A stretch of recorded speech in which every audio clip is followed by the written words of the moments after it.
기질과 리더십 개발 강의를 시작하도록 하겠습니다. 리더십 개발의 핵심 과제는 당신의 기질에 얼마나 효율적인 리더십의 옷을 입고 있는가 하는 문제였습니다. 그럼 제8강 플래그매틱과 중재자적 리더십에 대해서 강의하겠습니다.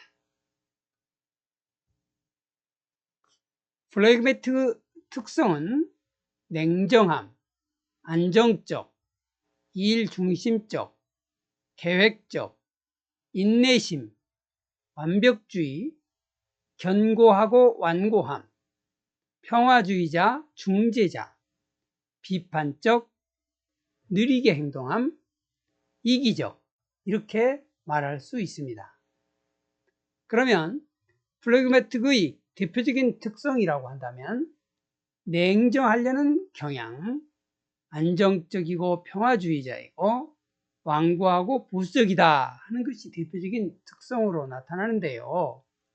리더십에 있어서, 중재자적 리더십에 있어서 플래그매틱의 특징을 살펴보면 감정적으로 동요하지 않고 냉정하려고 한다 하는 것이 대표적인 특징이죠. 그리고 정서적인 안정을 추구하고 실제적이고 보수적이며 완고한 사람이다 라고 말할 수 있습니다. 냉정한 상태를 유지하며 중재자로서 평화를 만들려고 한다 하는 것이 감정적으로 동요하지 않고 냉정하려고 하는 것에서부터 나오는 특징이라고 말할 수 있습니다. 또한 독립적이고 이기적일 정도로 다른 사람의 간섭을 싫어합니다. 어떤 환경에서도 자신의 통제력을 잃지 않는다라고 말할 수 있는데요. 이는 자기 확신에 가득 차 있고 또 행동이 느리게 행동한다라는 이야기예요.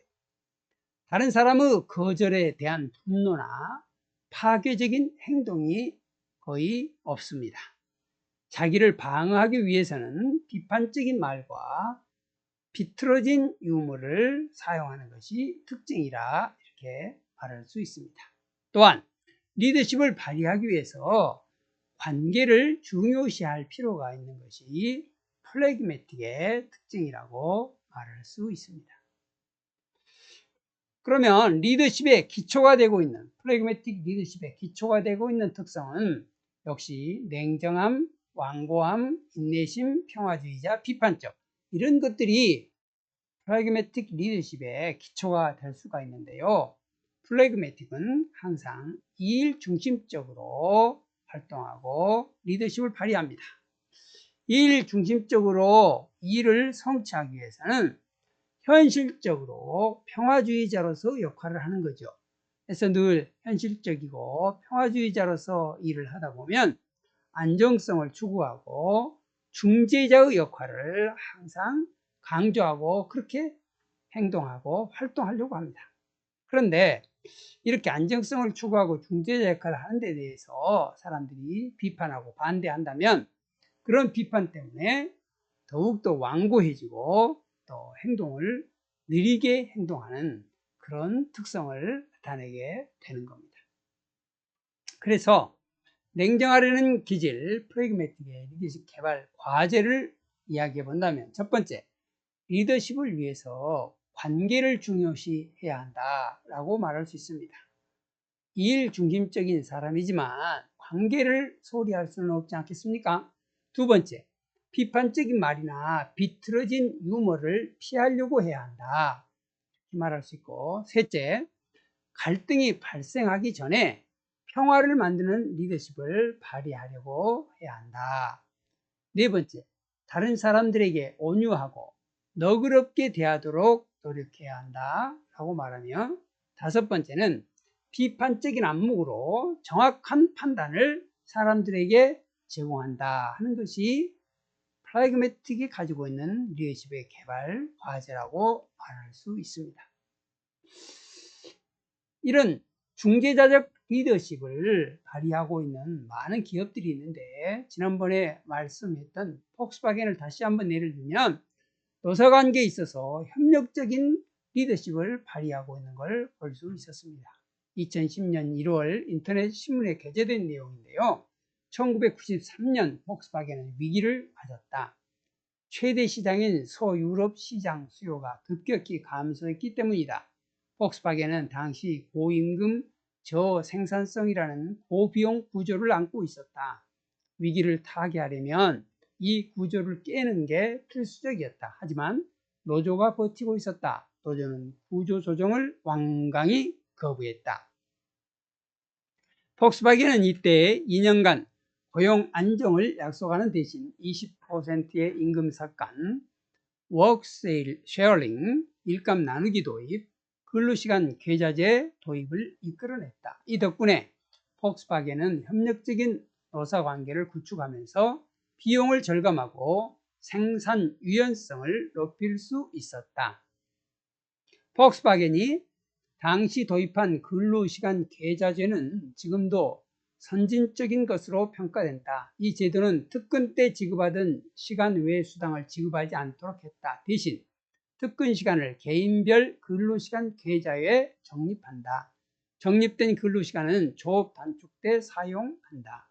조업을 단축하더라도 적립된 근로시간만큼을 계산해 임금을 지급한다. 이로 인해 회사는 수요 변화에 따라 생산량을 탄력적으로 조절할 수 있게 됐다라고 말하는 겁니다. 특근 때 특근 수당이 아닌 일상 임금을 지급함으로써 비용도 줄일 수 있게 됐다. 근로자들도 불만이 없다.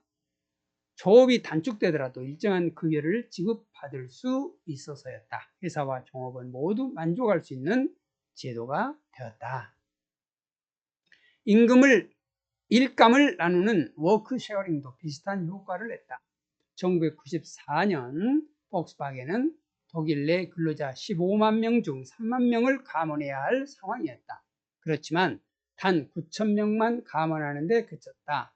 다양한 워크 쉐어링 도입으로 2만 1,000명은 해고를 면할 수 있었다. 이 같은 협력적 노사관계는 폭스바겐을 1위 자동차 업체로 도약하게 만든 요인으로 꼽힌다. 자, 이렇게 폭스바겐의 예를 들었는데요. 냉정한 기질을 가진 그런 지도자는 평화주의자고 항상 중재자로서 역할을 하게 되는데, 이렇게 냉정하려는 기질을 가진 지도자가 첫 번째, 현실성과 안정성을 바탕으로 관계를 형성해 나간다고 하는 것이 특성이고요. 평화주의자로서 중재를 통하여 갈등 국면을 해결해 가는 것이고, 세 번째로는 리더십에 대하여 비판을 받게 되었을 때는 느리게 행동하며 자신을 방어하기 비판적인 말이나 비틀어진 유머를 사용한다는 것이 결론적인 말이며, 마지막으로 일보다는 사람과의 관계를 위해서 관계하는 사람들에게 온유함과 너그러움을 보여줘야 한다 하는 것을 마지막 맺는 말로 말씀드릴 수 있겠습니다.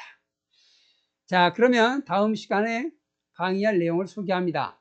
다음 강의는 리더십 개발 과제로서 로버트 컴플린이 그의 책 How to Get People to Do Things 라고 하는 시카고에서 나온 이 1979년에 나온 책에서 제시하고 있는 세 가지의 리더십 개발 과제를 다루게 되는 겁니다. 첫 번째는 사람을 이끌어가는 방법으로서 리딩, 두 번째는 갈등을 제거하는 방법으로서 리무빙, 세 번째 저항을 처리하는 방법으로서 딜링, 이렇게 세 가지 관점으로 계속 리더십 개발 과제를 강의하도록 하겠습니다. 수고하셨습니다.